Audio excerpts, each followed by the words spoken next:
Hi everybody, today I was requested to create a quick video on the PPEs that I'm printing. This is the visor that I'm printing. I didn't create this one. This one is made by Shawn Lim. This is a no-touch helper that I'm printing. I also got this off of Thingiverse. So I'm going to demonstrate how to assemble the visor that was designed by Shawn Lim. It's pretty simple. You need to have a sheet protector. Being a teacher, I have tons of these. And then I have the visor. Please excuse the COVID hair.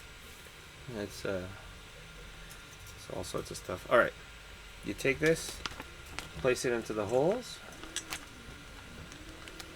There are these like little tabs that they go through.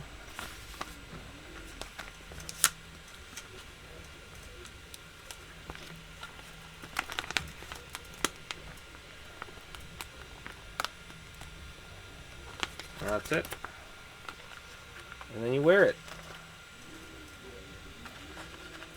Oh, this one came off. Hold on. There we go. And there you have it. Face shield. So if you're interested in the designs, I can send you the links or I'll put them down below. And if you have any questions, drop me a message. Thanks for watching.